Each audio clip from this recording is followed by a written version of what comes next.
자, 그 다음에 84.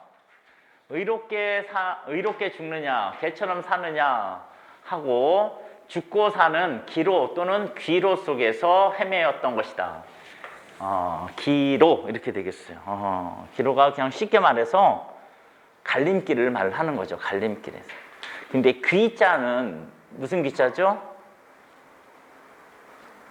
돌아올 귀자잖아요. 귀로라는 것은 돌아오는 길 이런 뜻이잖아요. 예. 어른께서 귀사 또는 폐사에 귀한 정보를 보내주시니 고맙기 그지없습니다. 이렇게 됐죠? 자신의 회사를 가리키는 거잖아요.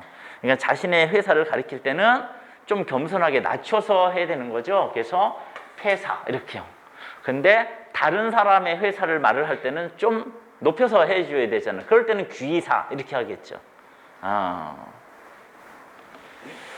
태풍으로 인해 희생된 사람들의 넋을 위로하기 위해, 기리기 위해 이 행사를 마련했습니다. 희생된 사람이잖아요. 희생된 사람의 넋을 위로하는 거죠.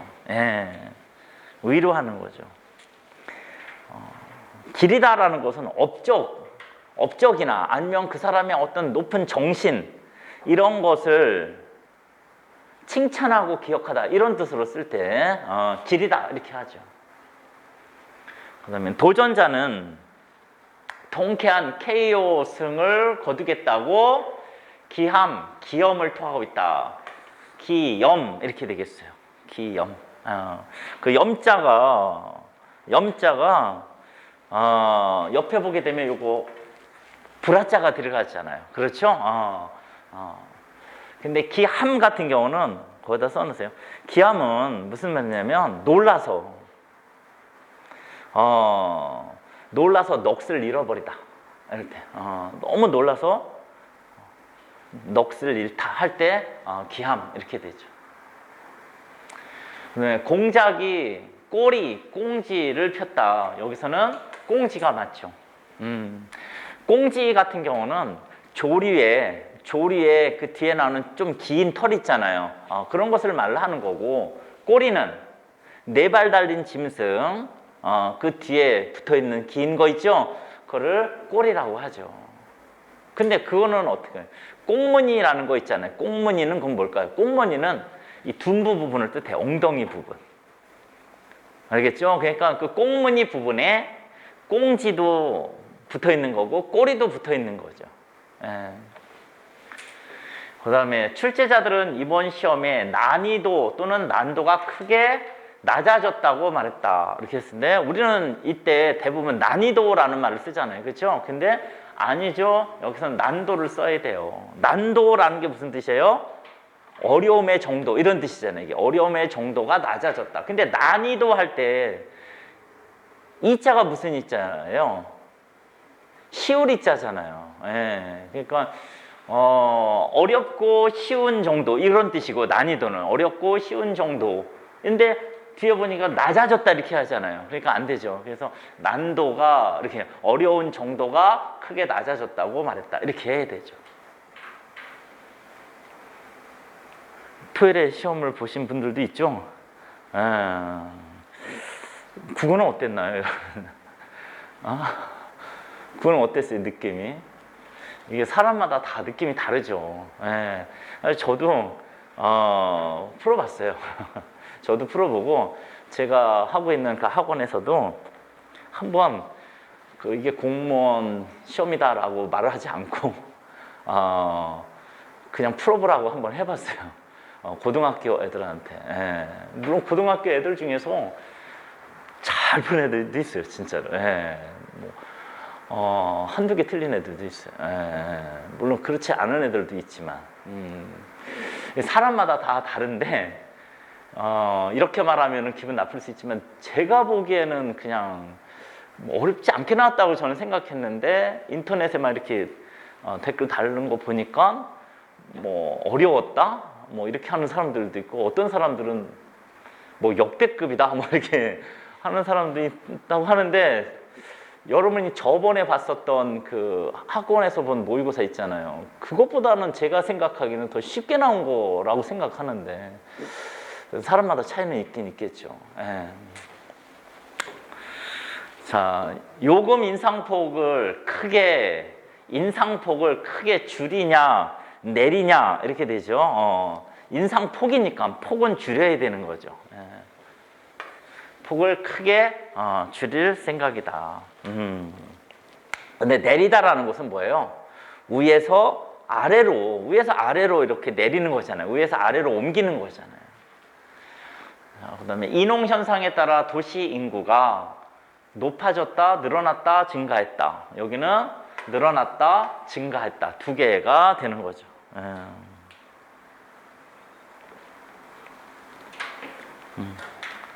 그다음에 교실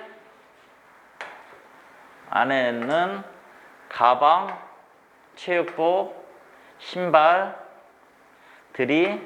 어지럽게 널려 있었다. 이렇게.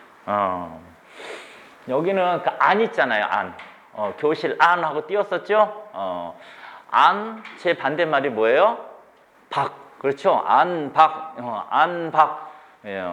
안하고 박, 이게 서로 반대말이잖아요. 이런 의미로 쓰였으면 안도 그렇고 박도 그렇고 띄어쓰는 거죠. 앞에 거랑 명사입니다. 명사로 쓰였기 때문에.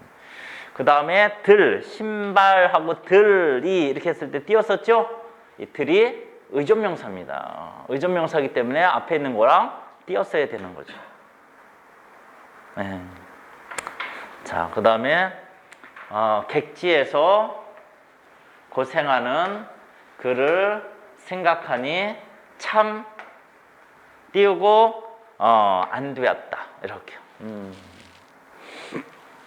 안되다 이거 띄었을 거냐 붙였을 거냐 이렇게 하는 거 있잖아요. 이게 여러분들이 그 전에 문법에서 보게 되면 부정문이 세 가지가 있잖아요. 우리나라에 안부정문, 못부정문, 말다 부정문. 이 부정문일 때는 여기서 쓰는 안이라든가 못이라는 게 품사로 보면 부사예요. 그래서 부정문일 때는 당연히 띄었어야 되는 거죠. 부정문일 경우에는. 근데 부정문이 아니에요 이게. 그랬을 때는 붙였어야 되는 거죠. 그 다음에 답을 알아맞힌이 아니라 알아맞힌 이렇게 해야 되죠. 알아맞힌. 분께는 푸짐한 상품을 드립니다. 이렇게.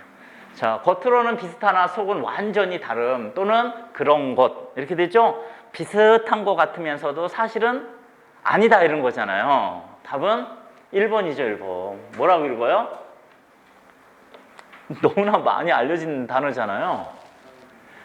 사이비. 사자가 닮다 이런 뜻이에요. 닮을 사자예요. 그냥 닮은 것 같은데 아니야 이런 뜻이잖아요. 아닐 삐자잖아요.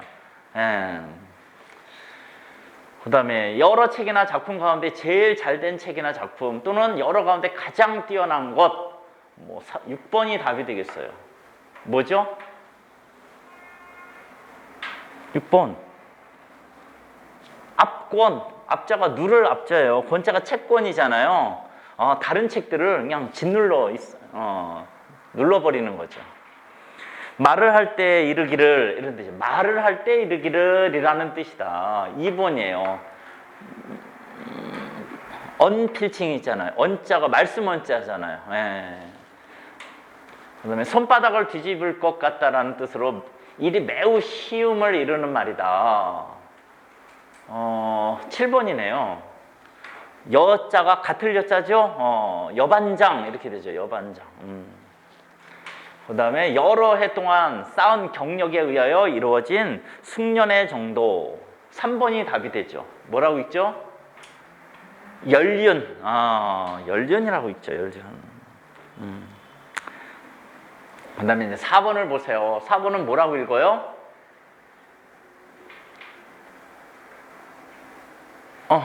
앞에 거는 알잖아요. 앞에 거 뭐죠? 영자잖아요. 이영범 영자라고요, 저게. 제 이름에 들어가는 영자라고, 이영범 영자. 여기다가 만약에, 여기다가, 이 영자에다가, 이렇게 물수가 들어가잖아요, 만약에. 물수가 들어가면, 김영삼 영자라고요. 예전에 대통령인 김영삼이 저걸 쓰는데, 그럴 때는 물수가 들어가요. 헤엄칠 영자라고요. 근데 제가 예전에 한자를 외울 때, 저게 헤엄칠 영자다. 잘 기억이 안 나면, 그냥 그때 당시 주변에 알고 있는 사람, 아, 김영삼 영자였겠지 이렇게 생각을 했다고요. 예, 하여튼간 영겁 이런 뜻이에요. 영겁, 영겁이라고 있는데 영원한 세월을 뜻해요. 뭐 이 불교적인 용어인데요. 그냥 인간이 도저히 셀 수 없는 그런 시간, 영원의 시간을 뜻할 때 말을 하는 거예요. 그 다음에 5번은 아까 나왔잖아요. 뱀사자잖아요. 사족. 사족. 쓸데없는 일을 하는 것을 말할 때 사족 이렇게 쓸데없는 거. 왜 사족이 쓸데없는 건지 알죠? 그림을 그리라고 했는데 사람들한테 그림을 그리라고 했는데 뱀 그림을 그리라고 했는데 다른 사람들은 한참 그리고 있는데 나는 다 그렸어요. 그러니까 시간이 남은 거죠. 시간이 남아서 뭐 할 일이 있을까 했는데 뱀의 다리를 그리는 거예요. 뱀의 다리가 어디 있어요? 그렇죠? 쓸데없는 짓을 한 것을 말할 때 사족 이렇게 해요. 그 다음에 8번은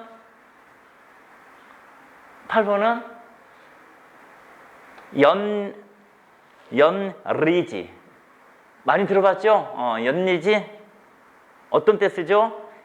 지자가 가지지자죠? 서로 이렇게 가지가 어떻게 된 거죠? 이 나무와 이 나무에 서로 다른 나무에 가지가 이렇게 붙어 있는 거잖아요. 겹쳐진 거잖아요. 근데 열리지 이렇게 말을 하잖아요. 그 열리지는 뭐예요? 화목한 부부나 연인 사이를 뜻하는 거예요. 화목한 부부나 연인 사이를 열리지. 그 다음에 9번은요. 뭐라고 읽어요?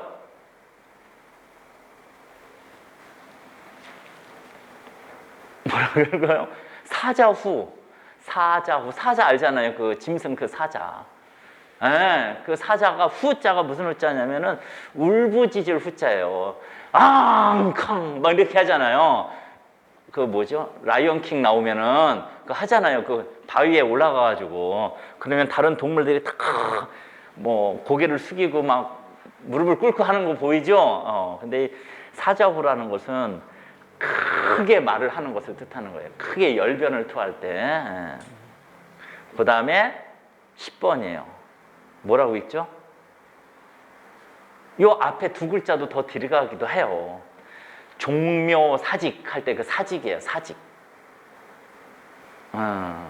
종묘라는 게 뭐예요? 종묘라는 건 서울에 가면은 옛날 그 궁궐 중에 따로 이렇게 종묘라는 곳 있죠? 안 가봤어요 저는. 근데 그 종묘라는 곳이 어떤 곳이죠? 옛날 왕들 또는 아니면 성현들을 제사 지내는 곳이에요. 그래서 그걸 한 번도 안 가봤지만은 거기 가면 화려하지가 않아요. 왜? 돌아가신 분들 제사 지내는 곳이잖아요. 화려하게 지으면 안 되잖아요. 다른 궁궐은 다 색칠하고 막 화려하게 지었어서 거기는 되게 좀 엄숙한 분위기예요. 그게 종묘고, 사직이라는 것은 또 누구한테 제사를 지내야 되나요? 잘 되게 해달라고. 조상들한테도 제사 지내지만 신한테도 제사를 지내잖아요. 사직이라는 것은 토지신과 곡식신을 뜻하는 거예요. 원래 토지신과 곡식신을 뜻하는 건데 우리가 종묘사직 뭐 이런 말 많이 쓰잖아요. 그렇죠? 그건 뭐예요? 국가의 기반을 뜻하는 거예요. 국가 또는 그냥 국가의 기반을 뜻하는 거예요. 뭐 사직이 위태롭습니다 막 이런 말 쓰잖아요. 종묘사직이 왕한테 막 이런 말 쓸 때 하잖아요. 국가의 기반 또는 그냥 국가 이런 뜻으로 쓰이게 돼요. 자, 그 다음에 모르는 것이 붙여.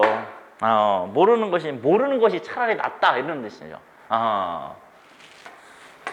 모르면 괜히 알면 속이나 썩으니까 차라리 모르면 부처님처럼 마음이 편안하다 이런 뜻이에요. 그래서 전혀 모르면 차라리 마음이 편하다.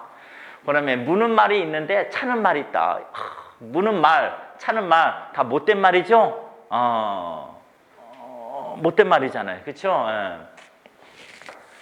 고약한 사람이 있는 곳에 그와 비슷한 부류. 서로 끼리끼리 어울리는 거죠. 그 다음에 며느리 늙어 시어머니 된다.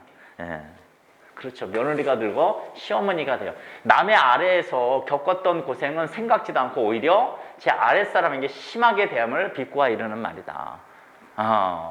저도 이해가 안 돼요. 이 며느리하고 시어머니가 왜 이렇게 양습지간이 되는지 이해가 안 돼요. 자, 그 다음에 명찰의 절승. 명찰이라는 게 무슨 말이에요? 유명한 훌륭한 절을 뜻하는 거고, 절승은 아주 뛰어난 스님을 뜻하는 거잖아요. 그래서 좋은 것을 두루 겸했다라는 것. 이렇게. 그 다음에 무른 땅에 말뚝박기. 무른 땅이라는 것은 약간 말랑말랑한 땅을 뜻하는 거예요. 말뚝박기 얼마나 쉽겠어요. 예. 그래서 몹시 하기 쉬운 일을 비유적으로 이르는 말 이렇게 되겠습니다. 예, 여기까지입니다.